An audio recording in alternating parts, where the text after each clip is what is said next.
In the fantasy baseball chat is just ripping me. He's calling me names for how I handled my team. Buddy, you had 20 weeks for your own team to play better. Don't be mad at me. The passion. Mac Jones is fighting not just for his Patriots job, but he very well may be fighting for his NFL future. The opinions on all your favorite teams. For the Red Sox, it can't always be about next year. It can't always be about down the road. Where's the team that battles for now? This is the Brady Farkas Show on WDEV AM, FM, and WDEVradio.com.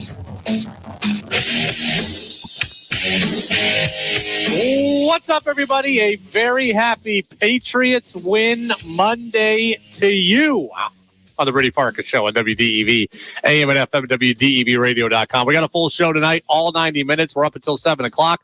No Red Sox game, final off day of the regular season for the Sox. I can't believe that we are here, but we are here the final week of the Red Sox regular season. They will be back at it again tomorrow night. It's kind of a weird schedule the rest of the week. We're actually going to be off the air Wednesday and Thursday because of early Red Sox start times. So we've got a lot to get to today. Our only full show of the week.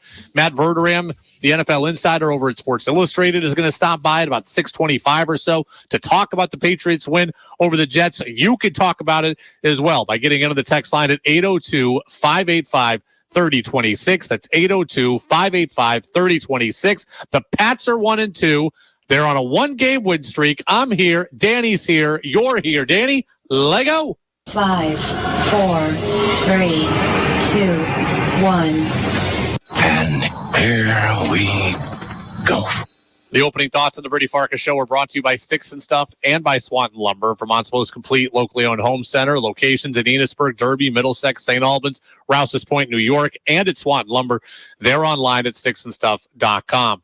Patriots win. It is a happy Patriots win. Monday, 15-10 was the final, and the Patriots are 1-2 on the season. Danny, I am fighting hard not to be a hypocrite. I really am. I know that beggars can't be choosers, but I really wish I was feeling better here on a Patriots win Monday than I feel. Again, I don't want to be a hypocrite. I'm happy they won. They won a game they should win. I give them credit for doing that. They go on the road and win a game in the division. I give them credit for that too. They're 1-2. Their season is not over. There are winnable games potentially on the schedule in front of them. So there are things to be happy about. There are things to be optimistic about, but I'm not going to lie to you. I thought when the Patriots won a game, I was going to feel better about it than I do today. It was a critical win. It was a season-saving win. But I just don't feel that good about what we saw. And I ask you, 802-585-3026, do you feel better about the Patriots after this game? Simply put, do you feel better about the Patriots after that game? They are 1-2. They are now alive. They are now in it. They are now not in last place.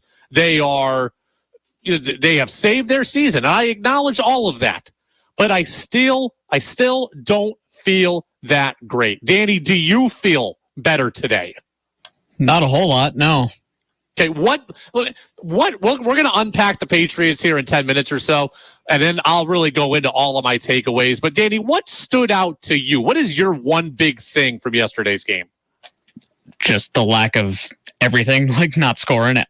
It was just really pathetic to watch, right? I mean, we called it. We said on Friday that it was going to be or Thursday that it was going to be the bar rescue game of the week. We said that nationally that game was going to be the worst game. It was the most important to us, but nationally we said it would be the worst game. It pretty much was. I mean, Browns and Titans was an ugly 27-3 slog, and Buffalo over Washington 37-3 was ugly, but Patriots and Jets was ugly.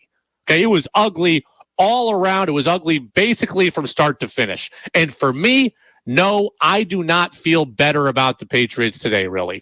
The game was played in a rainstorm. It was played on the road. I know I wasn't expecting it to be aesthetically pleasing, but this was a game where I was hoping and expecting the Patriots to look and feel like they were in control. Instead, they had to sweat it out until the very last play of the game. And that's what frustrates me the most. This was a game the Patriots should have felt like they were in control of throughout. And there were moments of that, But ultimately, you shouldn't have been sweating it out on the final play, and they were. I told you on Friday, Danny, after we were done talking with Phil Perry, I thought the Patriots would win the game 27-10.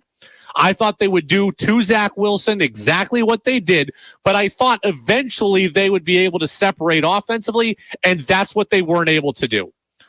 This game was playing out exactly like I thought it would until midway through the third quarter, right? Patriots were up 10-3 at the half and then only scored 5 points in the entirety of the second half. They once again started the game slowly on offense, getting just a field goal in the third quarter.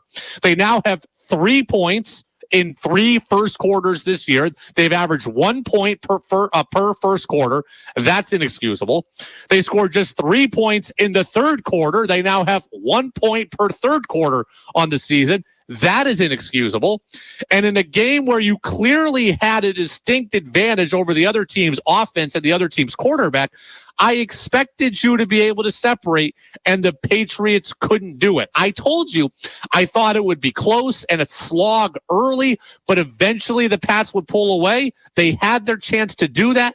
They never did that. And that's why I don't feel that great today, because good teams pull away. Good offenses pull away. They find ways to put you away, and the Patriots didn't and couldn't do it. And that is my biggest frustration. And once again, I come back to Mac Jones. I'm not trying to be a Mac Jones basher. I'm not trying to be a Mac Jones hater. But look at it. This is now 3 consecutive weeks where he's had chances in the fourth quarter to do special things, and he hasn't been able to do it any of the 3 games this year, right? Week 1 against Miami, Danny, they have a chance to come down to the final possession and win the game. The offense and Mac can't do it. Week 2 against Miami, he has a chance to come down and tie the game. The offense has a chance to come down and tie the game. He can't do it. Week 3, yesterday, the Pats are up 13-3, and you're thinking they're going to pull away in the fourth quarter. And then after they go up 13-3, what happens? They go 3 plays, minus 8 yards. They go 6 plays, 12 yards, and 6 plays, 32 yards. So after going up 13-3, they go 3 consecutive possessions where they end up punting. The Jets get within 3 at 13-10, and then, Danny, this is infuriating, right? It's 13-10 Patriots. The Patriots had the ball with 5 minutes to go. They have a chance to salt the game away, right? They can hold the ball for 5 minutes and run out the clock. They could score. They can kick a field goal and go up 18-10 and make it really tough. They could score a touchdown and put the game on ice and out of reach. They get the ball there with 5 minutes to play. They go 3 plays. They have to punt. Okay, then the defense picks them up with a safety. Again, they get the ball back with just over 2 minutes to play, with a chance to run the clock out or a chance to score and put the game on ice. And once again, actually, it was 16. It would have been at 16-10. Excuse me, before I had it messed up. So later they could have kicked a field goal to take it to 18-10. They couldn't do it. Then the Jets turn it over on downs, and the Patriots have a chance again, a third time inside 5 minutes to play, and have to again go 3 and out. The Patriots and Mac Jones had 3 possessions inside 5 minutes to go in this game. They had 3 chances to put the game away and never could. Okay, they're up 13-10 with 5 minutes to play. They can't score or extend or hold the ball. They're up 15-10 with 2.5 minutes to play. They can't score, extend, or hold the ball. They're up 15-10 with a minute and a half to play, and they can't score, extend, or hold the ball. They instead had to keep punting the ball away 3 times inside 5 minutes, and had to sweat out the Hail Mary at the end, which, by the way, Randall Cobb would have caught. And that would have been in the top 3 most deflating Patriots games in my tenure of being here. The Miami Miracle, where they lost around Christmas time against the Dolphins on the series of laterals a bunch of years ago. The game last year against Vegas, where Jacoby Myers threw the ball back and the lateral was intercepted by Chandler Jones. And yesterday would have been right up there, because that ball could have been caught. But you know what? It should never have come down to that, because the offense should have been able to salt the game away, and they couldn't. Okay? Good teams finish games. Good offenses put the game out of reach, and instead the Patriots were left having to sweat it out and once again rely on their defense. It's not all on Mac. Some of it falls on the offensive line. Some of it on the running game, because a lot of these plays inside 5 minutes were run plays.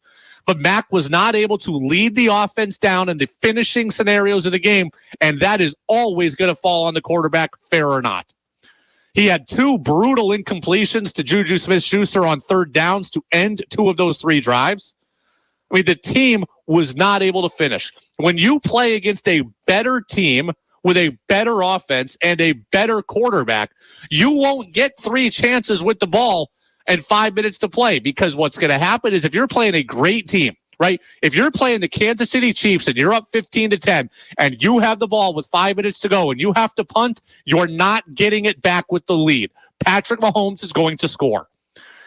If you're taking on Joe Burrow, you're not getting the ball back with a lead. You're going to have to then play catch up, and we're going to get Mac in the clutch again with a chance to come down and tie or win the game, in which case he has shown us that he cannot do that right now.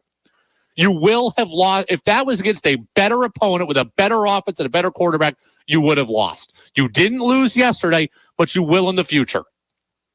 I am happy the Patriots won. I do recognize the importance in the victory. It's important in the standings. I am much happier, I promise you, on a Patriots win Monday than a Patriots lose Monday. But I also can look through the forest and see the trees, that just because they won, it doesn't mean that all the problems are gone. They played a team that yesterday was inferior. Zach Wilson was inferior yesterday. And I feel bad for Zach Wilson, but the Patriots should have done to him what they did to him defensively. And offensively, the Patriots should have been able to look. If the Jets are going to go 3 and out, or the Jets are going to turn it over on downs and go 4 and out and have to play snap after snap after snap, you should have been able to grind them away like Dallas did the week before, and you couldn't. So I don't feel much better about the Patriots. In fact, I don't feel better at all. Joe in Richmond says, I don't feel any better, but the one thing I do feel good about is Ezekiel Elliott looking and producing, which is what I was hoping for when they signed him. We're going to get to Zeke in unpacking the Patriots. Will in Plattsburgh says, I'm glad the Pats won, but if Rodgers had played in that game, we would have gotten smoked. That's correct. Says it's hard to watch the offense. It's so frustrating. Another texter says, we need Zappy. No, you don't. No, you don't. Okay, we saw Zappy couldn't even play in the preseason this year. Glenn in Brookfield says, great opening, Brady. Mac is mediocre at best. 2 good defenses, and we do need to factor in weather, but they sputtered to a victory. Yes, that's a fair way of putting it. Sputtering to a victory. 13-3, and you have chances to salt the game away, and you couldn't do it, right? I'm watching the Seahawks yesterday against the Carolina Panthers, and the Seahawks are kind of plodding along, right? They're down 13-12 at the half. And they come out and they kick another field goal, and they're up 15-13. I think the Seahawks have kicked 5 field goals. But then they start to separate, and they score 2 or 3 touchdowns in the second half, and they ultimately win the game 37-27, right? I don't know that the Seahawks are good, but I know the Panthers aren't very good. And you take a game that was close, and eventually the better team just pulled away. And the Patriots couldn't do that yesterday. Steve over in Fayston says, you and I differ a lot, but totally agree today. Thank you, Steve. It's nice to know that once in a while you can agree with me, because I agree with me too on this one, right? Like there are winnable games in front of the Patriots. Not if they play like this. Not if they play like that, especially offensively. It's the Brady Farkas Show on WDEV, AM and FM at WDEVradio.com. We will unpack the Patriots. Everything else from yesterday's 15-10 win over the Jets, the good and the bad. That's next here on DEV. Waterbury invites you to think local, buy local, and be local by experiencing our many craft beer and food options. Whether you're anticipating that first delicious cold draft at a local brewery or picking up a variety pack at the store, the countless beers brewed in Waterbury around the area are easy to access. Available on tap and in stores, we've truly earned the nickname Waterbury. We also have many restaurant options to please all palates. Take a night off from the kitchen and indulge yourself with fine dining, cafes, pubs, or takeout. There's something for everyone. This is Green Mountain Dry Goods across from Ben & Jerry's. We have syrup, stuffy, souvenirs, and more. Take care of your mind and body by choosing acupuncture, massages, reflexology, spas, salons, chiropractic care, and more. Indulge in some self-care and support our local businesses. Visit discoverwaterbury.com for more information. The 18th annual Big Dog Daddy Hearing Clearance Sale is on at Lamoille Valley Chevy. Tell them, Pat. That's right. Folks, at Lamoille Valley Chevy, we have one of the largest selections of new Chevys in Vermont, including over 50 Chevy Silverados in stock or incoming. And it's that time of year again with the new models coming that the pressure is on us, and we have to do what it takes to save you money. Right now, current Chevy owners can take up to $10,000 off MSRP on a new in-stock Silverado at Lamoille Valley Chevy. That's huge. And listen, not only will you find one of the largest selections of new Chevy vehicles anywhere, but our lot is also loaded with late model, low mileage, one-owner car, trucks, and SUVs, including many certified pre-owned vehicles that come with a better warranty than a new car. The bottom line is we need to make room for next year's incoming models that are on the way, and I've instructed my Lamoille Valley Chevy team to do what it takes to make deals and earn your business one customer at a time. You heard Pat. Get a great deal at the Big Dog Daddy Hearing Clearance Sale happening now at Lamoille Valley Chevy, located just past Stowe and Morrisville in the beautiful town of Hyde Park. And remember, at Lamoille Valley Chevy, we know price matters. Listen for our Big E coverage of the various cattle and horse shows and other agricultural competitions at Vermonters Promoting Vermont's Goods and Services in the Vermont Building on the Avenue of States. Our coverage of New England's Great State Fair is underwritten by the Vermont Agency of Agriculture and the Vermont Trustees of the Big E, providing exclusive coverage from the Vermont Building on the Big E Avenue of States and the Mallory Arena, the Coliseum, and across the grounds of the fifth largest fair in the United States, the Eastern States Exposition in West Springfield, Massachusetts. It's all about Vermonters on the road making Vermont proud. A Radio Vermont tradition. Daily reports from the Big E on WDEV. Join us 3 times daily from the Big E, West Springfield, Massachusetts. The Brady Farkas Show now has an interactive text line, so reach out now at 802-585-3026.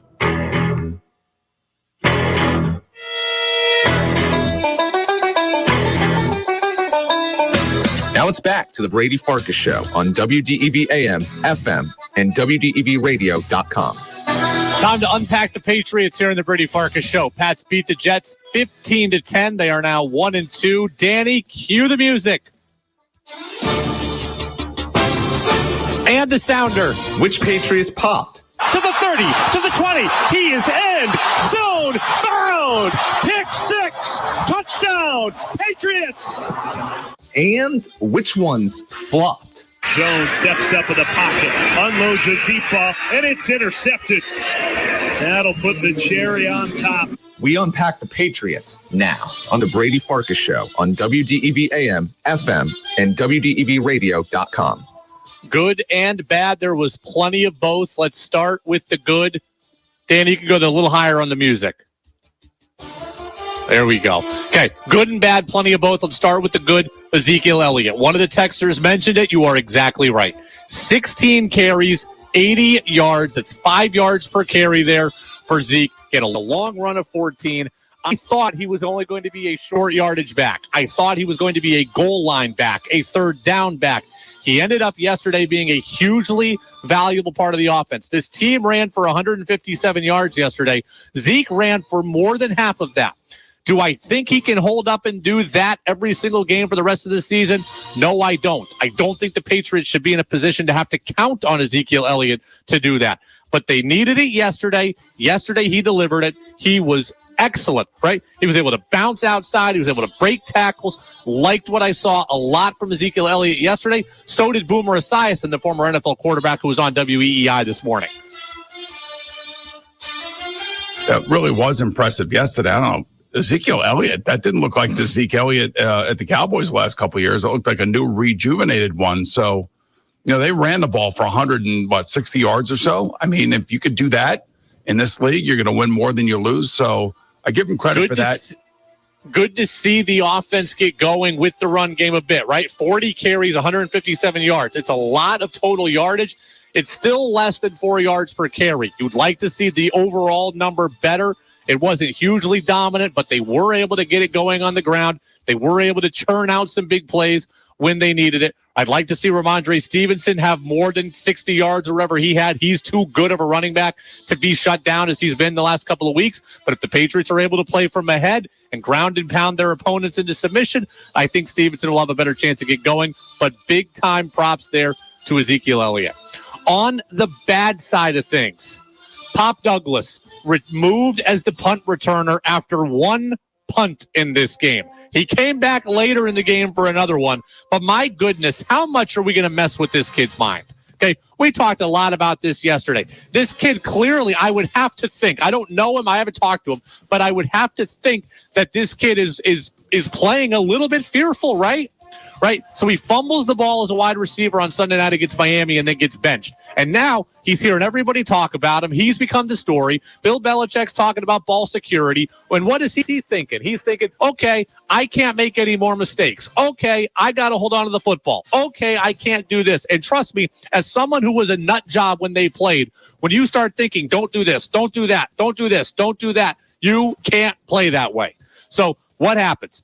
Pop Douglas comes out yesterday, receives the punt, bobbles it a little bit. They even make a comment on the broadcast, Romo and Nance are like a couple of anxious moments there on that punt return by Pop Douglas. And then Demario Douglas is removed as the punt returner. Like, let the kid play. Let the kid play. Let him be an athlete. Let him be a guy who can make plays instead of instilling fear in him.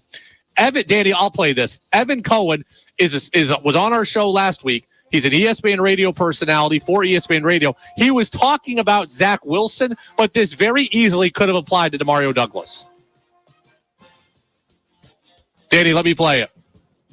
He played petrified. And the only time that he looked like a real quarterback was late in the game when they let him just go. I think the coaches have actually destroyed him as much as he's destroyed himself. When he's taking those sacks, not the safety with Matthew Judon, but when he's taking those sacks during the course of the game, I believe it was, I am not going to turn the ball over. They have told me to not turn the ball over no matter what. He dove a couple of times. So that's Evan Cohen talking about Zach Wilson saying he's playing not to make a mistake. The same thing could be applied to Demario Douglas there. I have to think they've instilled fear in him and are whittling away his confidence, right? Like, you got to just let the kid play. You liked him enough to hide him from other people in preseason. You liked him enough to keep him on your 53. You like him enough to make him active on game day. Let him play rather than putting fear into him. And now you've benched him again for an anxious moment there. They did bring him in later in the game, but they put Jabril Peppers out there for multiple punt returns and took the job away from Demario Douglas. On the good side of things, though, for the Pats, they played from ahead. Okay? It wasn't huge advantages, but the Patriots played from ahead. That is how they are built to play. All teams are built to play from ahead. Some teams can also play from behind. As we've seen through 2 weeks, the Patriots are not one of those teams. Okay, you get up 10-3. You get up 13-3. Now you should be able to start doing what you want. Why did the Patriots run it for 160 yards? Because they were playing from a position of power. They're not built to play from behind the sticks on 2nd and 15, and they're not built to play from 16-0 and 14-3 or whatever it was the last 2 weeks against Philly and Miami. This team needs to play on script if they want to be good. And on script for them is being up in the game so they can run, so it's not all on Mac, so that they don't have to play catch it. They don't have the offensive weaponry to come back from 21 points down, right? They just don't. So play from ahead, play from a position of power. You can start to dictate terms, and that's what the Patriots were able to do for a portion of yesterday. On the bad side of things, what is going on with Juju Smith-Schuster? I mean, this was supposed to be the guy, right? Everybody who told me when I said, the Patriots don't have a number one. Oh, Brady, they got Juju. He won a Super Bowl with the Chiefs. They got Juju. He was great with the Steelers a bunch of years ago. Juju had 1 catch for 5 yards yesterday. I've barely heard his name called in the first 3 weeks of the season. He had the illegal blindside block yesterday, and that was like the thing that was his biggest highlight yesterday was a play that was a penalty. This is a guy you're paying I want to say it's like $12 million a year too, right? If he hits the full value of his contract, it's 3 years at $36 million, I think. This is the guy that you let Jacoby Myers, a known commodity who everybody liked and respected. This is the guy you brought in to replace him. And I'm just not seeing it right now. We're not seeing it in terms of contributions. He's not even on the field for every play, right? Like he's like being downgraded down the roster. $12 million a year potentially should buy me more than one catch for 5 yards. He hasn't made an impact. He needs to be making an impact. And if he's not contributing, the Patriots' offensive firepower looks even worse than we all already thought it was, right? Devontae Parker can't separate. You saw that on Mac's first pass to the end zone yesterday on that first drive. Parker, he couldn't get away from his defensive back. Now, the pass was off, but Parker didn't have a step. Bourne, I like. Douglas, I like, but he's stapled to the bench now half the time. And Juju can't get open or isn't on the field enough to get open. They've got to be able to find a way to have him make an impact because he's the guy they told us with their paycheck, with their wallet, was going to be able to make an impact. On the good side of things, well, look, if not Juju, rest assured, we've got Pharaoh Brown, Danny. If it's not Juju, it's Pharaoh. Right side. And on first down, play action. Over the top they go. And he's got Brown. Pharaoh Brown stretches out. And it's a touchdown, New England. Wow. Good to see the touchdown for Pharaoh Brown. Good to see Pharaoh Brown contribute. A guy who's mostly been known as a blocker throughout his career. Signed with New England a couple of weeks ago. Makes an impact there in the pass game. And how about a little play action? That's what we've been calling for. That's what I love to see.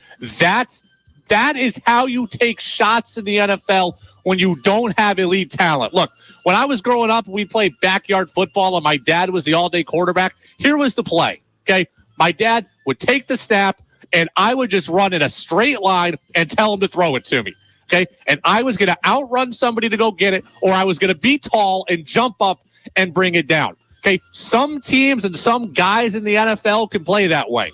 Most people who can't need to use trickery, and play action is the best form of trickery out there, right? It's that simple. Do something, make the defense commit one way, and then go the other way over the top. If you don't have barn burners who can just win one-on-one in a straight line down the field, then create something that gets guys some steps, some leverage, some separation. That's what the Patriots did yesterday. Now, I went back and watched the replay. The Jets didn't totally fall for the fake. I almost think there was a busted coverage there. But in general, play action is a great way to open up your offense when you don't have elite playmakers that can do it by themselves. Good stuff there by Bill O'Brien. Good pass by Mac Jones. Good read by Mac Jones. Good job by Pharaoh Brown. Another thing on the good side of things. Patriots had no turnovers. Now, Mac should have had a pick six to start the second quarter on that screen pass that got just blown up and the Jets dropped it. It should have been a pick six. But, hey, you got away with one. Patriots didn't fumble it. Patriots didn't throw any picks.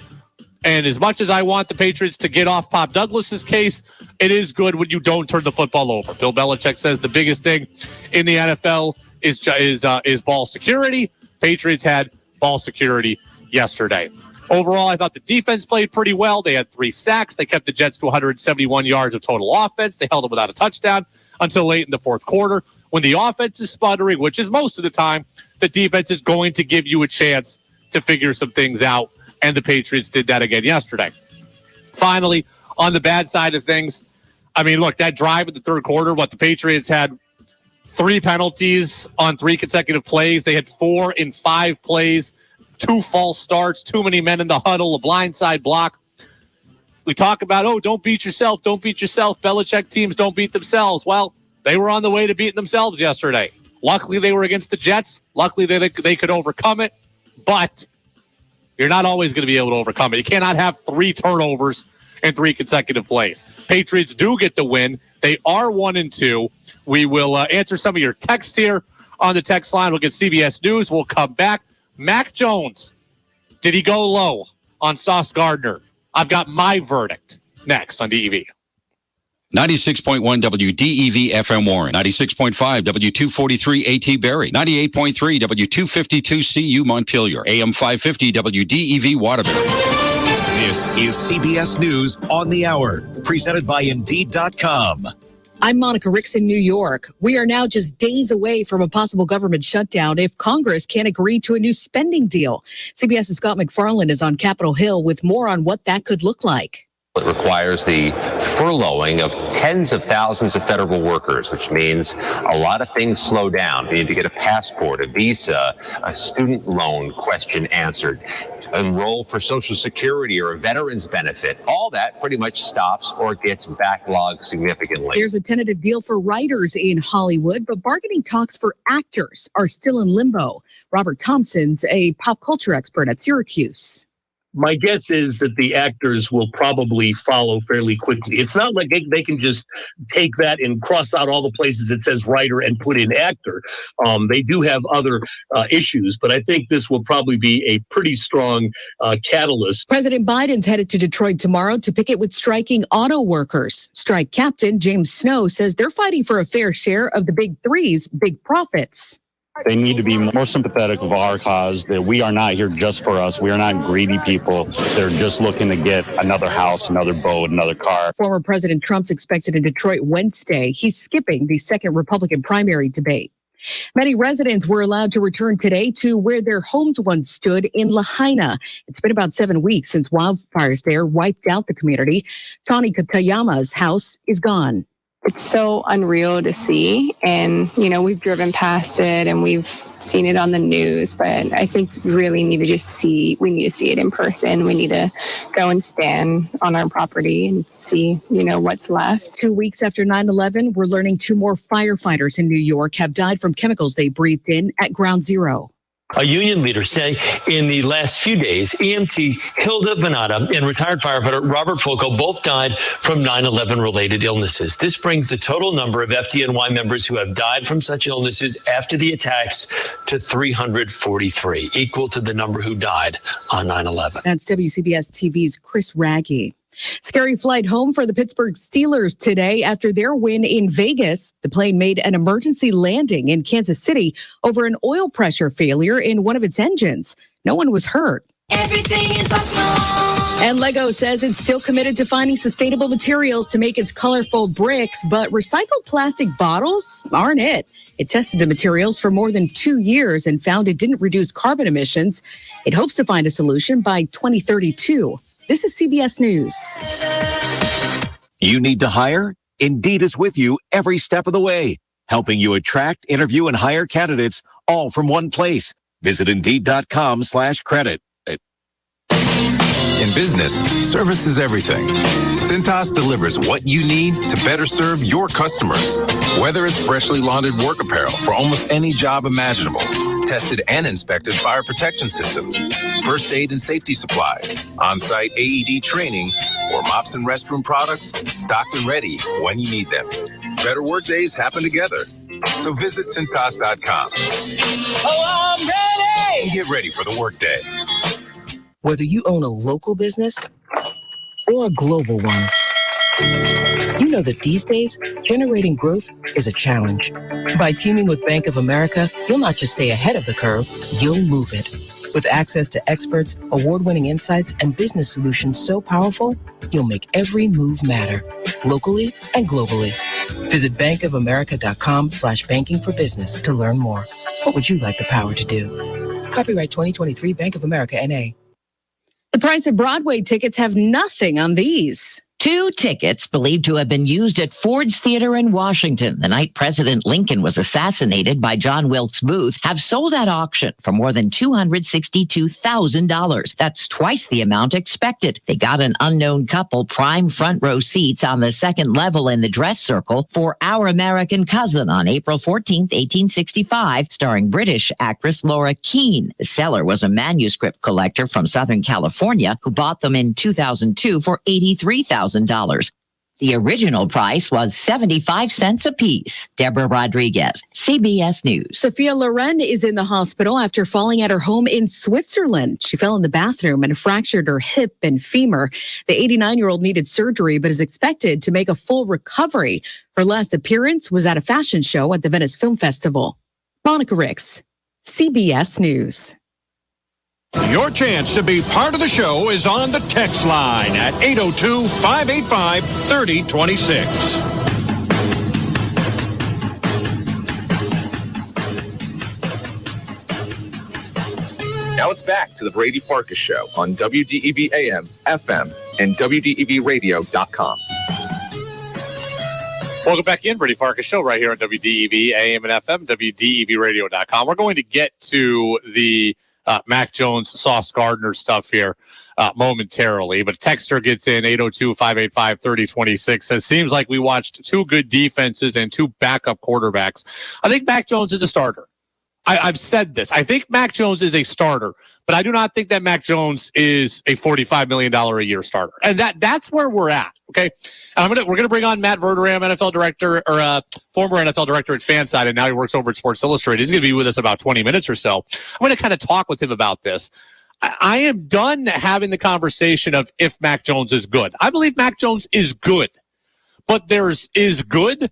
And there is $45 million a year good, because that's what quarterbacks are going to get paid the next 2 years when it's time to pay Mac, right? Like, do you want to commit to him $40 to $47 million a year over 5 years? I am not there. I don't see that. So I think Mac Jones is a starter, but this is how I would play it out if I were the Patriots at this point. Okay. If I am the Patriots, and again, we're projecting a couple years down the road, so I don't know what's going to happen for better or worse with Mac over the next few years. I think Mac Jones is a $27 million a year quarterback. So if I'm the Patriots, could I pay Mac Jones $27 million a year and then still have money to build around him? That I would probably do. Now, I don't know that Mac would do that, potentially, right? Because he knows that franchise quarterbacks get $40 million a year, and somebody might be willing to pay him that. But that somebody's not going to be me. So, and then if Mac isn't willing to do that, then I see him as the guy who floats around and is the fill-in stopgap guy who is good enough to start, but isn't good enough to really stick, right? I think about him like the Andy Dalton type. Andy Dalton's good enough to start games here for Carolina. Was good enough to start for Dallas. Jameis Winston, good enough to start for New Orleans the last couple of years. Teddy Bridgewater has started games. Sam Darnold starting at Carolina. Baker right now in Tampa. Geno in Seattle. There are plenty of those guys that are good enough to start if you're paying them $10 to $18 million a year, and they're there to keep the seat warm for somebody else. I can see that.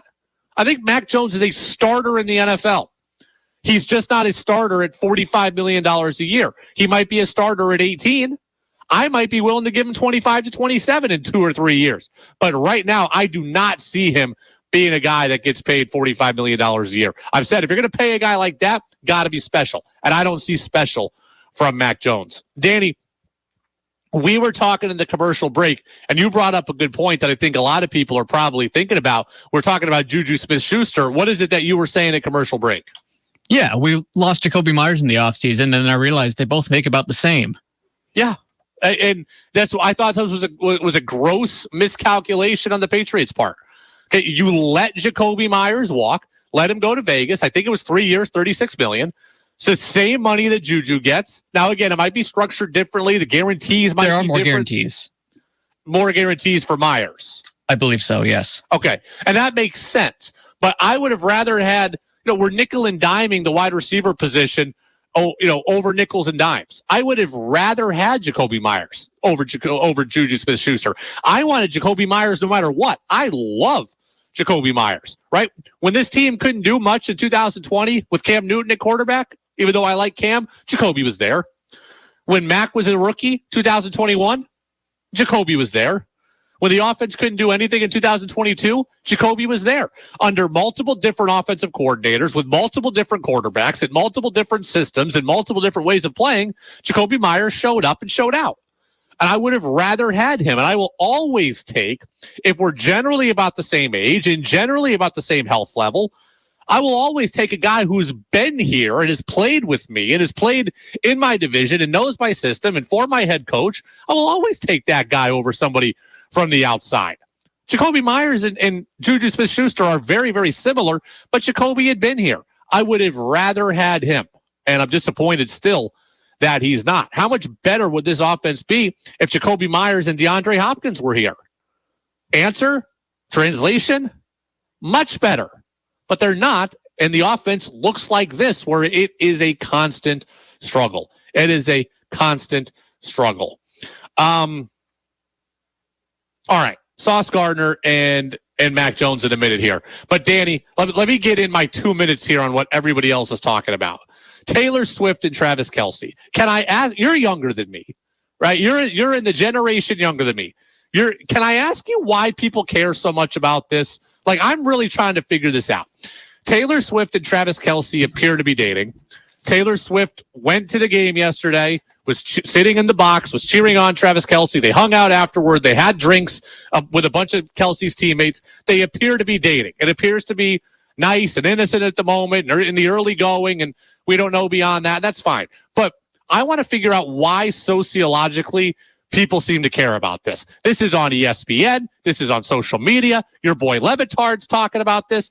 Everybody is talking about Taylor Swift and Travis Kelce. Celebrities date celebrities all the time. Famous people date famous people all the time. Why do we care so much about this one? Has everybody else gone mad, or am I just no longer young, hip, and fun? Because I don't know why I'm supposed to really care about this. I think some of it might be we thought Travis Kelce would have no chance when he threw that out there before. Maybe. Yeah, I'm reaching. No, I think you're on to something. Okay. Again, I've tried to think why sociologically this matters to people. And I think you have a bit of the point right here. Okay. We've all been in a situation where we've gone after somebody at some point in our life that we thought was out of our league. Right? Or we've all liked someone that we thought was out of our league, or someone that we thought was unattainable. And Taylor Swift, even for a professional athlete, I have to imagine seems fairly unattainable, right? She's always on the road. She's very, very rich. She's could have any suitor that she wanted, I'm sure.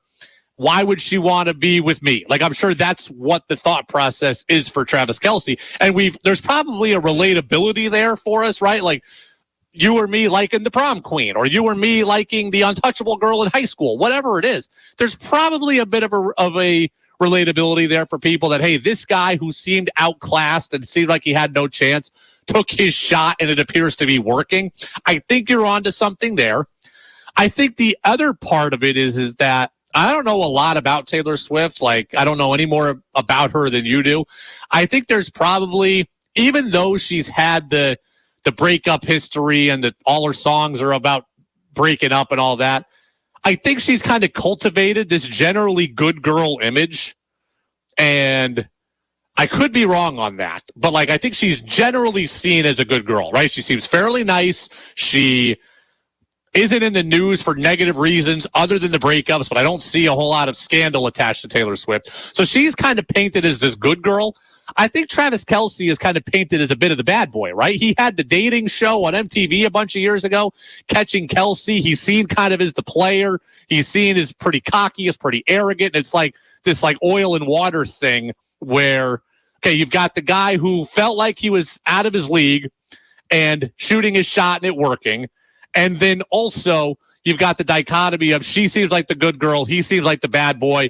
And that's a story as old as time of those two getting together and seeing what happens. Does that make any, am I on to something here, Danny? Because I've been trying to figure this out, why this is all over television for the last 36 hours. Isn't Kelce at this point just like kind of like what Gronk was, just kind of likable? I don't see him as polarizing at all. I thought he's just liked by most people. I don't think Gronk was like a lovable, just a lovable fun guy. Yeah, he was just like a lovable big goof.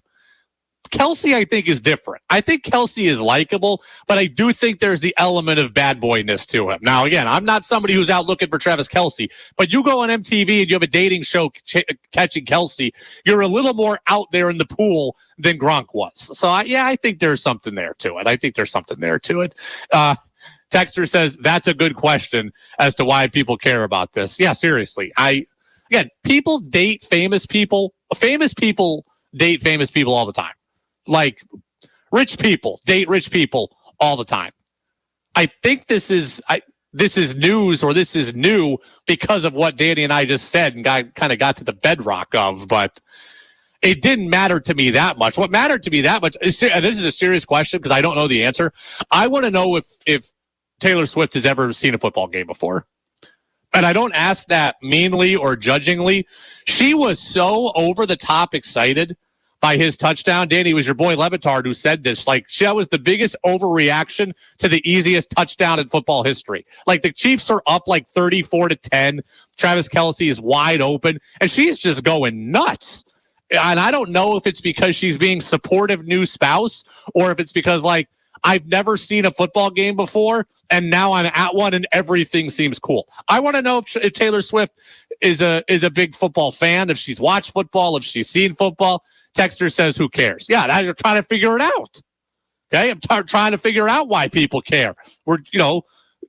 Steve, it's not all box score breakdown. We do a lot of that, but we're allowed 3.5 minutes of fun here for the day. You want to get to something Patriots related that's going to have the internet talking? Let's get to this. How about Sauce Gardner and Mac Jones? Did you hear this after the game? Did you see this after the game?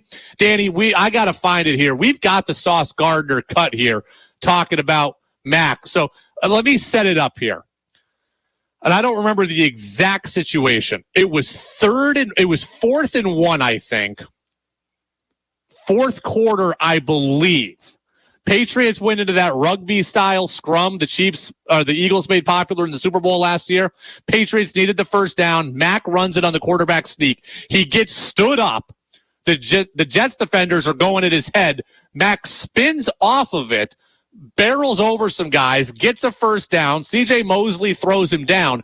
Mac gets up and then goes back to the huddle. That's what we saw on TV. Sauce Gardner, the Jets defensive back, Danny said this after the game about what happened. Stomach hurting a little bit. Oh, man. I don't even know what to say. Yeah, I do gotta ice up. He's trying to stop me from having kids in the future. He tripping. So we see on TV, Mac gets the first, gets thrown to the ground by C.J. Mosley. Then we see Mac get shoved to the ground again, and that's by Sauce Gardner. Now, we don't know what's precipitated that. Like, I thought should have been a penalty. I thought Sauce Gardner was playing dirty. I thought he should have been called for a personal foul.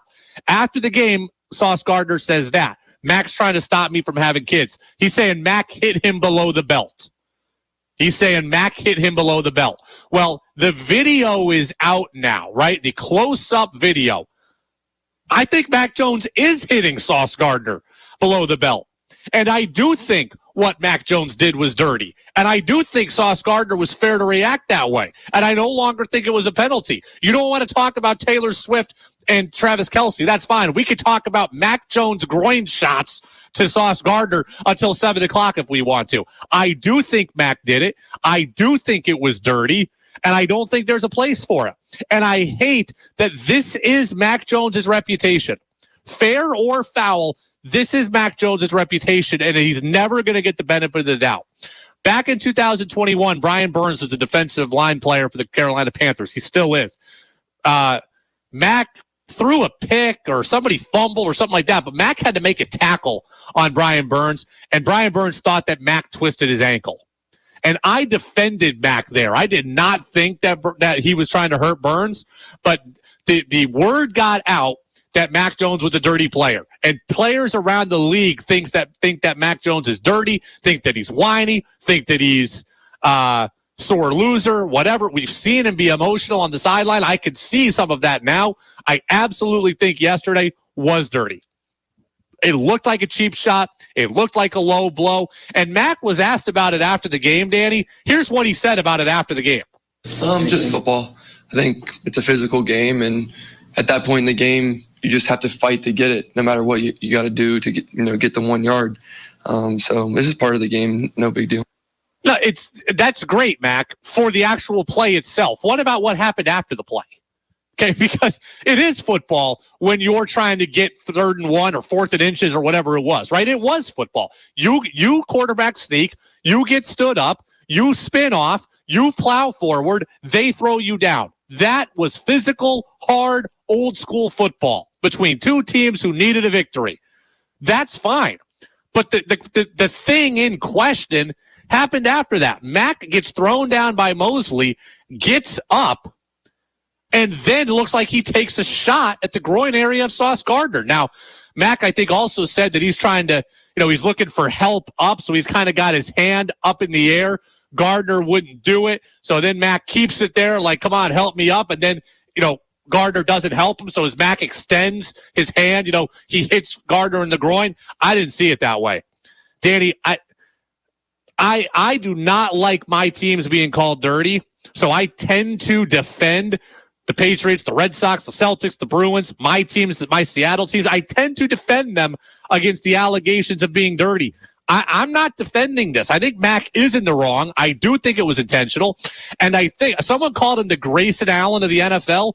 That is his reputation now. Fair or foul, that is his reputation. The Brian Burns play, coupled with his kind of general attitude on the sideline, there is a picture painted that Mac is a whiny guy and is a guy who is a little immature. And I think yesterday was an extension of that. Do you think I'm wrong on this, Danny? No, because we kind of have evidence of it now too, don't we? I mean, the video is blown up. It's a little bit grainy, and I can't fully see contact made between Mac Jones's hand and the groin area of Sauce Gardner. But it's pretty. Look, Sauce Gardner, he was going back to the huddle, and then all of a sudden he's pushed Mac to the ground. What's the reason for that? He's got to be provoked. I think the video shows clearly Mac Jones's hand in a bad area. I could see the provocation. I don't know the word, but I could see him being provoked there. So that is not a good look on Mac. I did not like it. I do not like my team to play that way. I would expect that Mac Jones is going to get a fine on this. The league is investigating it. I would think that Mac Jones is going to get a fine. I would think they're going to get a fine. I mean, it's just, I don't love that. I do not love that at all, frankly. 802-585-3026 on the text line. Anybody has thoughts on Mac Jones? Anybody has thoughts on the Patriots as a whole? Danny, I do, before we get to Matt Verderame, want to play one bit of sound here from postgame. I want to hear from Matthew Judon, who was talking about, he was kind of asked about the defense as a whole and the offense as a whole and what it's like to play defense when the offense is struggling and things like that. Judon said, we as a defense, we answer the call when the call comes. When we go out there and practice, we don't really care about what the offense do. And that's what we proved today. Like, the offense is going to be the offense. They're going to make big plays. They're going to make explosive plays. But when it's our time, we got to answer the call. We got to answer the bell. And that's what we want to do. We want to end the game in our hand. We don't want it to be in a thrilling fashion. But if that's the case, Hail Mary, we go out there and stop it. That's the right thing to say. It's a good thing for a defensive leader to say, for a veteran to say, like, hey, we want the ball in our hands. We want to stop. We want to be out there at the end of the game. It's the right thing to say. Mac Jones could learn a thing or two there from Matthew Judon about how to handle things. I don't know that it's truthful. I've wondered this now through 3 weeks. If you're the Patriots defense, how do you feel about the Patriots offense? 802-585-3026. If you're the Patriots defense, how do you feel about the Patriots offense? I'd have to tell you that I'm feeling by week 3 now, my approval level is starting to waver. right? Week 1, you come in with optimism. Bill O'Brien's there, new pieces, kind of give the guys a pass. Week 2, a little bit of the same thing. By week 3, I would think that Matthew Judon of that defense is looking for the offense to take a significant step and is looking for the offense to bail them out, is looking for the offense to pick them up, is looking for the offense to give them a breather. Matthew Judon might say, hey, yeah, we want the game to be decided by us. I don't know that he actually wants that. I think he wouldn't mind a game where the offense goes out and puts up 30 and the final score is 30-10 and the defense doesn't have to stand up on every single play. I don't know that Matthew Judon wants to have to go out there 3 times in the final 5 minutes because the offense can't continue to move the football. I always think there's division on a team when one group is not living up to its end of the bargain. And I don't think the Patriots are divided in terms of being broken apart, but I do think Matthew Judon and the rest of the defense is saying, come on, guys, help us out a little bit here, right? Right. If an offense, if a team has the best pitching in the league, but is hitting 220, wouldn't the pitching staff be like, come on, where's our help? Conversely, if the team was hitting 360 and the team had an ERA of 8, wouldn't they be saying, hey, come on, guys, we're scoring 8 runs a game here. Can't you hold them to at least 6 for us? If a starting staff was great and the bullpen kept blowing it, I would think, okay, if a goaltender in hockey, if a goalkeeper was like, hey, I'm standing on my head. Why are we losing games 1-0 all the time? You got to be able to score. I always think there's division within a locker room when one team or one unit is not holding up their end of the bargain. And I got to think the Patriots defense is starting to think like, okay, the offense better hold up their end because we're holding up our end. 802-585-3026. Texter says he probably feels the exact same way the Jets defense does. Yes, the Jets defense feels worse. I mean, the Jets defense would be way more upset. I would have to, right? Like you saw the sideline yesterday for the Jets. It was a mess, right? An unmitigated disaster. Michael Carter's yelling at LaFleur. You got Garrett Wilson over there with Zach Wilson.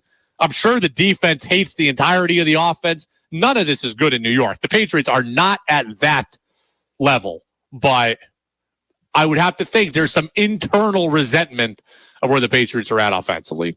802-585-3026. As for the question, who cares about Taylor Swift? Shannon in East Montpelier cares. She says, I'm not a Taylor Swift fan, but I think worldwide she's more popular than Travis Kelce. Definitely.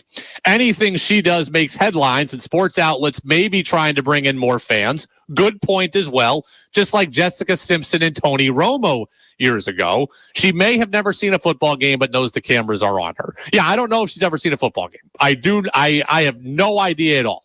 She's from Pennsylvania. That obviously is a very good high school football area. Obviously has spent time.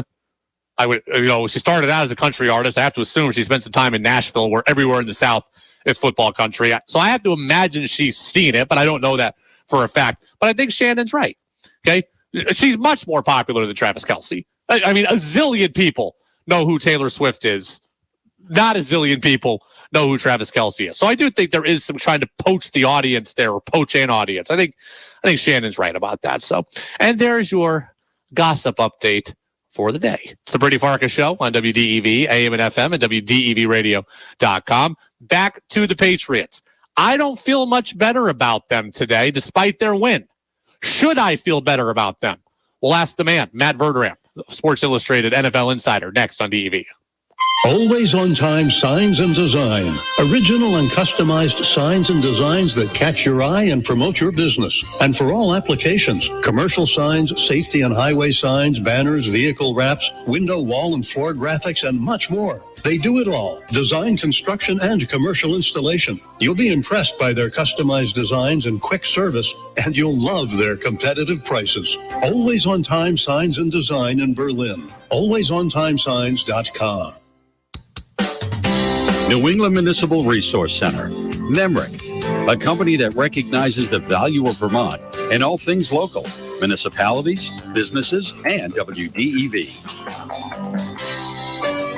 Are you ready to Moxie? Join us for Coffee Hospital's annual Gravel Moxie Ride on October 14th. Riders can choose from a 50-mile ride that challenges them with curves, slopes, and hills, while greeting them with views of Mount Mansfield and beyond.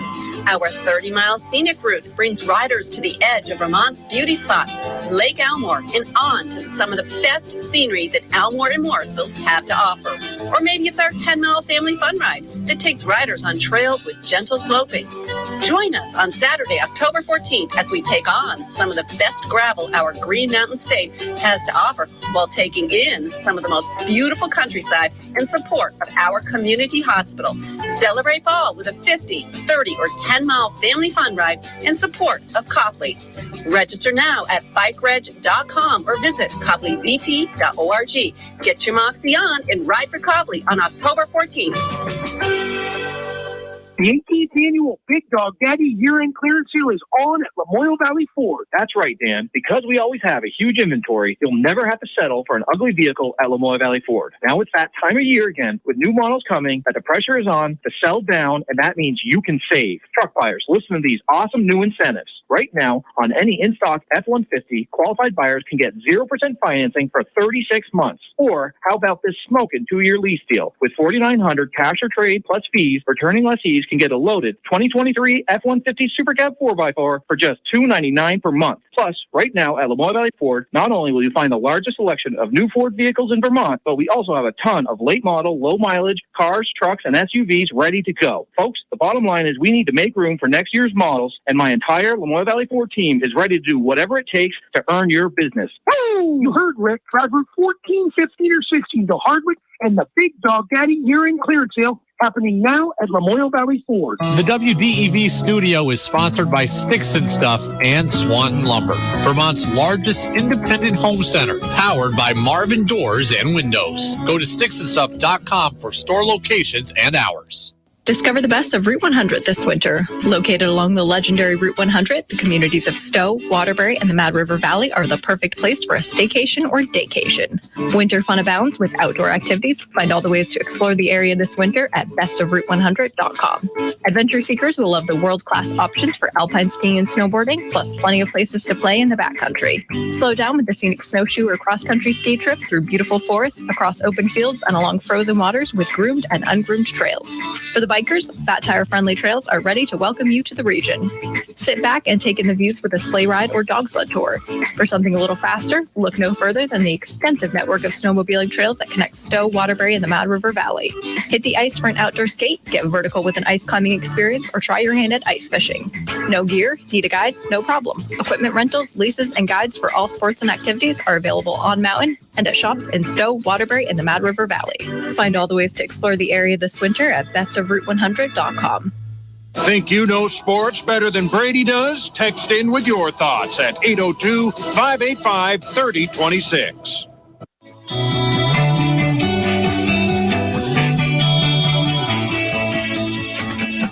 Now it's back to the Brady Farkas Show on WDEV AM, FM, and WDEVradio.com. Welcome back in, Brady Farkas Show here on this Monday, WDEV AM and FM, and WDEVradio.com. Continuing our conversation about the Patriots and their ugly 15-10 win over the New York Jets, but it is a win, and the Pats are 1-2. And joining us now to break it down, Matt Verderame, Sports Illustrated NFL insider. Matty V, long time no talk. How are you? I'm good. How are you? I am well as well. We're a lot happier today in Patriots land at 1-2 as opposed to 0-3. My question is, should we be happy after that performance yesterday? Yeah, you should be. It's a road divisional win. It wasn't pretty. Nobody's arguing that it belongs in the all-time pantheon of NFL's great game. But, listen, you win in the NFL. You win, you move on.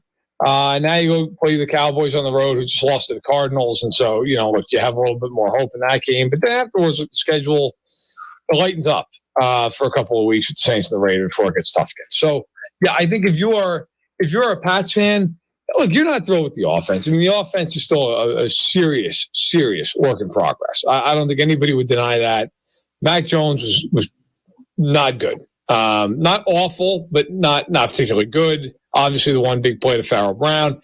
Other than that, a lot of dinking, a lot of dunking, but they ran the ball really well. And I think if you're the Pats, look, you have to know that you're going to win on defense, and you're going to win with a controlled offensive attack. That's what they did. and they saved their season, at least for the time being. You play in bad weather. You play against Zach Wilson, and we know the warts in his game. Yes. A win is a win, but can you really learn anything about the Pats from a game like yesterday? No, I really didn't learn anything about them. I mean, they're very good defensively, and they're really limited on offense. I mean, that's pretty much what New England is, and that's what they're going to be all year long. I don't think that's going to all of a sudden change. I mean, this is a team that, receiver, let's be honest, it's a struggle right now. You bring in Juju Smith-Schuster, he has 66 yards all year long. I think Douglas has real talent. I think he's a guy who has some explosiveness to his game, but he says 7 catches all year long. It's a group that there's just not a lot there. And so you're going to have to win games with Ramondre Stevenson, right? With Zeke. You're going to have to win games with turnover differential. You're going to have to win the game on the margins, third down and in red zone. And so if you can do that, and that's a hard thing to do to be good in all those areas every week. But if any team can do it, it's a team coached by Belichick. On third down yesterday, the Pats were 8 of 19, which is not great, not terrible. It's decent. The Jets were 2 of 14. That's how you're going to win games if you're New England, and they showed it yesterday. Seeing what Miami did to Denver yesterday, should we feel a lot better about how the Pats looked against Miami in week 2? Yeah, I thought the Pats were fine in that game, honestly. I mean, they were within a score. They were close to tying it up at the end. I mean, Miami's really good. I think everybody's going a little overboard on Miami because of how unbelievable they've been offensively the first couple of weeks. But, Miami's going to come back to earth a little bit too offensively. Otherwise, they're the greatest offense ever play, and I don't think that's the case. So I think if you're New England, you feel okay. Look, you lost a close game to Philly, lost a close game to Miami. You beat the Jets in a close game. I think you're going to be in a lot of close games. You're probably going to be around 500. I think that's probably where the season's headed. You're going to beat bad teams, going to lose to most of the good teams.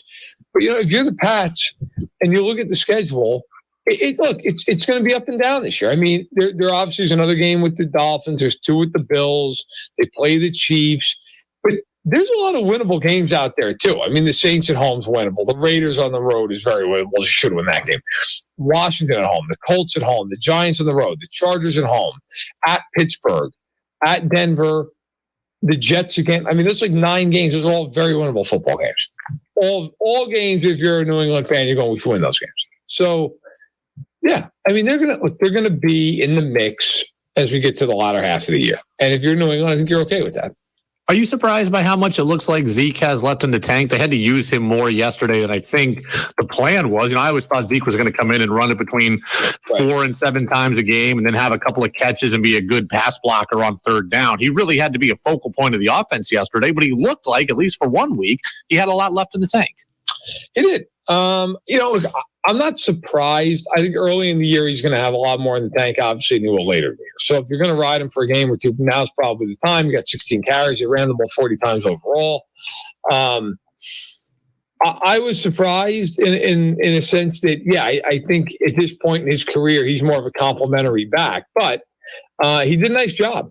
And they need him mostly for pass blocking, services and for the occasional run, as you mentioned, Brady. But I think overall, this is a pleasant surprise if he can give you that here and there, and give Stevenson a little bit of a blow. So I think overall, you're pretty happy with what Zeke's given you. And yesterday, certainly 16 carries.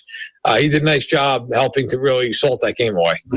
Matt Verderame, the NFL insider over at Sports Illustrated, with us here on the Brady Farkas Show on WDEV AM and FM and WDEVradio.com. Patriots beat the Jets yesterday 15-10, now 1-2 on the year. Look, I think I'm just a Mac Jones truth teller, right? I don't think I'm a Mac Jones hater. I don't think I'm a Mac Jones supporter. I think I'm just a Mac Jones truth teller. I like him. I don't love him. I think there's good things. I think there's things I certainly wish were different about Mac's game and about his attitude as well. How important is this year for him in terms of figuring out what the Patriots' future is with Mac Jones? Because I'm beyond the point of is Mac Jones good or bad? I'm like, is he $45 million a year good is the only thing I need to figure out the answer to at this point. Yeah, he's not that good. He's not that good. Look. So there are different levels of this. Zach Wilson is a borderline not even in the NFL type quarterback. Like he's a backup quarterback at best. Then there's the Mahomeses and the Burrows of the world, and those guys are worth whatever they get paid. Okay, they're worth their $55-60 million a year. Mac Jones, to me, is a guy who's an average to below average NFL starting quarterback. I think he's competent. I think he can win you some games. But are you going to win a Super Bowl with Mac Jones? Probably not. Are you going to win the division with Mac Jones? Probably not. If you're in the AFC East and you got to deal with Tua and Josh Allen for the next decade, do you want to go to those games with Mac Jones? Probably not. And I know the argument will be, well, Daniel Jones got paid $40 million. Yeah, and that was an awful contract. That was an awful contract the second it was signed. So if I'm New England, like I'm playing out this year, and I'm thinking about, okay, am I going to pick up his option? I mean, you could, and that wouldn't be crazy. That's probably the tough decision, but I'm not extending him. There's no way. I'd probably pick his option up and let it play out because it's only an injury guarantee. But I wouldn't extend him. There's no way I would extend him right now. You know, I think Jared Goff is working to buck this a little bit because he's had a good resurgence in Detroit. But I look at Mac like I look at Jared Goff and Jimmy Garoppolo and these guys who were good, not great, but got paid a bunch of money. And then their teams were trying to get out of it the first second that they could. That's how I view Mac Jones. Yeah, I think, look, Goff is... He's been better in Detroit than he was at the end in LA. He's been better. Yeah. Oh, yeah. Yeah, for sure. For sure. I think Goff can do more than Mac Jones can do. I mean, I look at Mac Jones and I think more of like Andy Dalton. And Andy Dalton might even have, more to his name, to be perfectly honest. I mean, Andy Dalton, for all of his flaws, he was a guy who had a couple of years where, 2 years. 2 years where he threw for 4,200 yards. He had a year where he threw 33 touchdowns. I think that's probably like Andy Dalton's probably like the high side of what Mac Jones can be. Now, if you want to make the argument that Mac Jones just doesn't have any talent around him on offense, okay, fair. I'll hear that argument. But I just don't see the upside. Like, what is the upside of Mac? What is the best version of Mac Jones? I mean, maybe you're right. Maybe it's Jared Goff. It's Kirk Cousins. That's the best version of Mac Jones to Kirk Cousins. But Kirk Cousins also had Adam Thielen and Justin Jefferson and Dalvin Cook and had a lot of help. And I think Kirk is better than Mac. But I think the ultimate comparison, I think Mac would be lucky to get to Kirk Cousins. Yeah. I think he'd be lucky to get there. I think that's not unfair. Like, it's not a bad comparison, but I think if he ever becomes Kirk Cousins, I'd be surprised.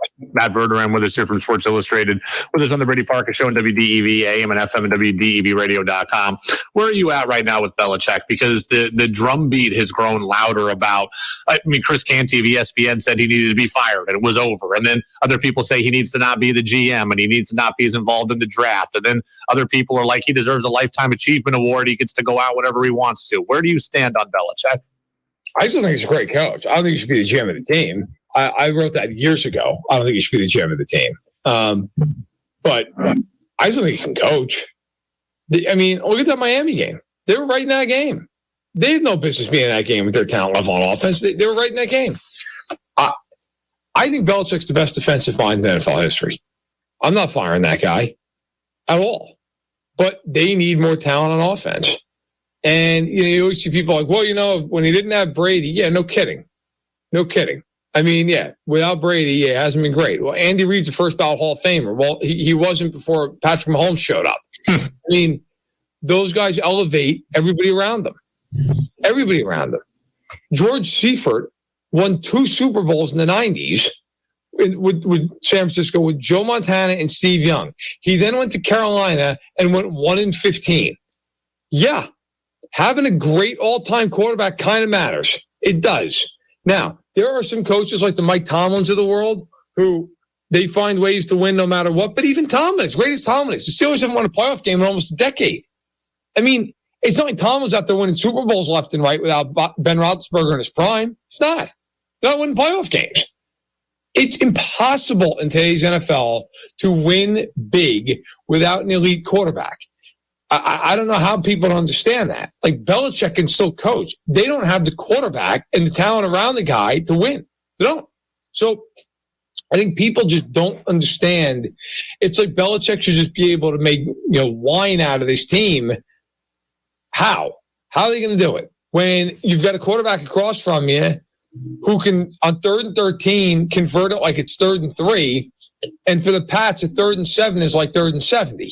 I mean, you can't sit there and be mad at Belichick because Mac Jones is trying to thread the needle to Juju Smith-Schuster. I'm sorry. Like, that's just not nonsensical. Now, you can say he's the reason for that situation because the GM side of it, which is why I've advocated probably for 5 years now he shouldn't be the GM of that team. But as a coach, I still think he can coach with anybody. Matt Verderame, Sports Illustrated. Always a pleasure to have you on the show, Matt. We appreciate it. We'll catch up again down the road. Anytime, man. Take care. Absolutely. There goes Matt Verderame, Sports Illustrated. Will over in Plattsburgh says, I like this guy. Totally agree with his view. I love when Matty V comes on the show, right? Matt he has grinded so hard to get where he's at. He and I went to college together. He's a couple years older than me, but we worked at the college television station together. We've remained friends for years. We talk all the time. He is one of the best football minds that I know, and he's one of my favorite guests to get on. And look, man, he is as plugged into the league as a whole as you can be, right? He's over at Sports Illustrated now, and he was at Fansided before that, and he ran their whole NFL coverage. He is great. I love getting his perspective. Will says, I like him, totally agree with his view. I agree with a lot of what he had to say, right? He's not paying Mac. I'm not paying Mac. We both think Mac's it would be good for Mac, great for Mac if he could get to Kirk Cousins level.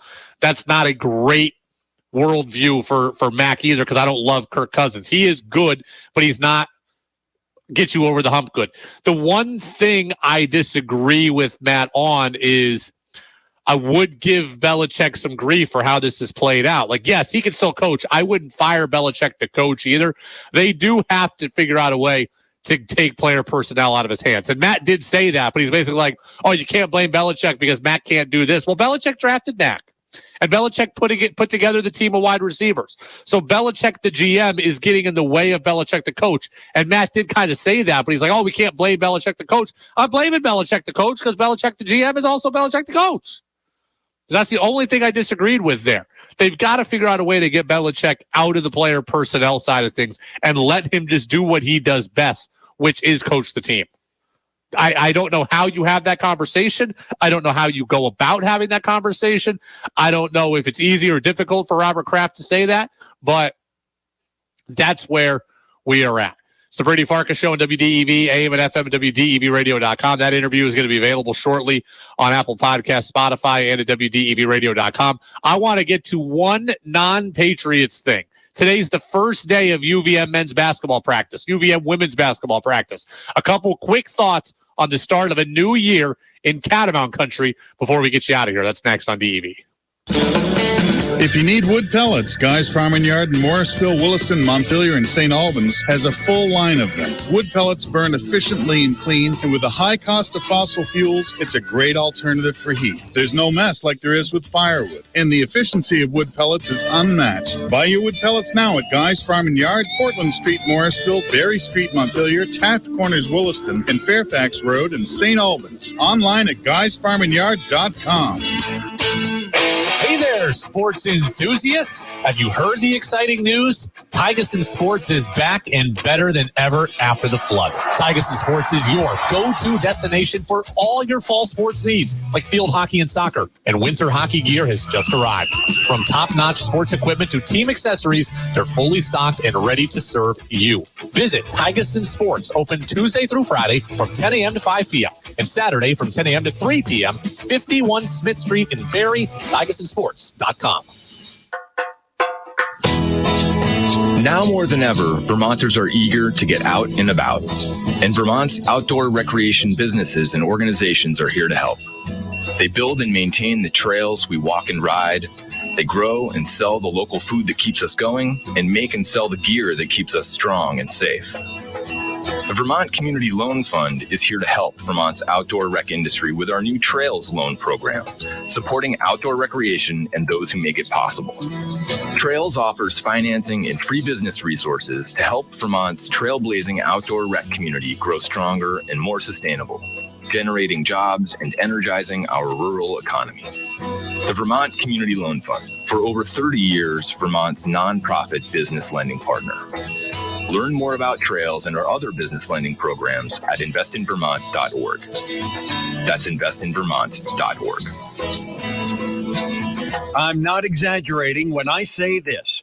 QC Kinetics can change your life. You can live again without that chronic joint pain and without drugs or surgery. QC Kinetics is advanced regenerative medicine. They take your body's own concentrated healing properties and put them right into your joint to restore and repair that damaged tissue that's causing all of that horrible pain. The patient satisfaction reports are astonishing. Finally, a real alternative to the old ways of dealing with pain. And unlike surgery, there's no downtime with QC treatments. If you have constant pain in your knees, hips, shoulder, or back, find out how the medical professionals at QC Kinetics can bring you lasting relief. Now's the best time to get started. Call 802-PAINLESS to reach the QC Kinetics office in Colchester. That's 802-PAINLESS, 802-PAINLESS. Treatments are not yet FDA approved.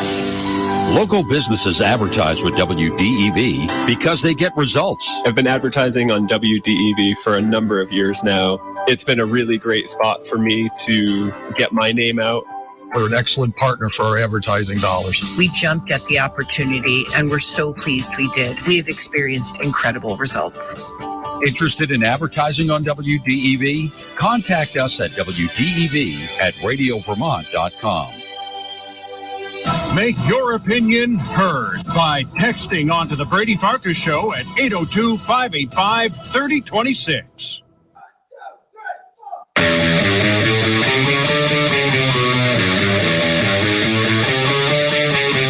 Now it's back to the Brady Farkas Show on WDEV AM, FM, and WDEVradio.com. Welcome back in. Brady Farkas Show right here on WDEV AM and FM and WDEVradio.com. Jazz with George Thomas is coming up next. That's on from 7 till 9. Then it's Eye on the World with John Batchelor. And one piece of non-Patriots news today. Great day in Catamount country, right? This is the day we've been waiting for since March. UVM men and women's basketball both held their very first practices of the year today. This is the first day that the NCAA has mandated that these programs can practice.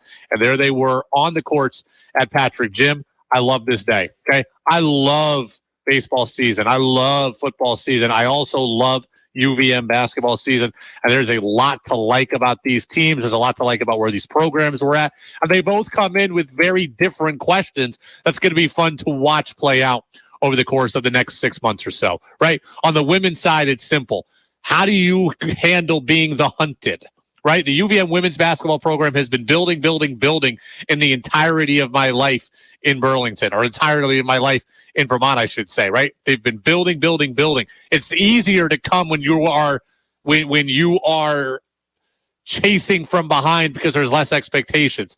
Last year, they got to the top of the mountain. They got over the top of the mountain. How do they handle the increased pressure, the increased expectations? They're a very upperclassman laden team. I do believe that they're going to have the right leadership in place, but also this team has been to the NCAA tournament now.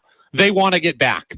How do they make it so that the regular season means as much to them as it did last year, right? We always talk about, once you've been to the show, you just want to get back to the show. But it's not that easy. It is a process. It is a building process. And this team has to go through those battles. How does that leadership group make it so that they are able to value the regular season and that journey in the way they have in the past? And Catherine Gilby's out for the year. She makes that team go. Emma Utterback gets a lot of the headlines. She's excellent. Delaney Richardson is excellent. Anna Olson is excellent. Bella Vito is excellent. Catherine Gilby makes the team go. And she's out for the year. That's a huge loss. How do they overcome that? On the men's side, you've lost a lot of players, right? You lose the player of the year in Finn Sullivan. You lose Robin Duncan, who's the heart and soul of your team, right? You've lost a lot for another year. How do you rebuild? Okay. How do you rebound? Aaron Deloney's still there. He's excellent in the backcourt. TJ Hurley is back now as a sophomore. Expect a big year from him. Then you've got a guy I'm really excited to watch is Iliri Iafalele.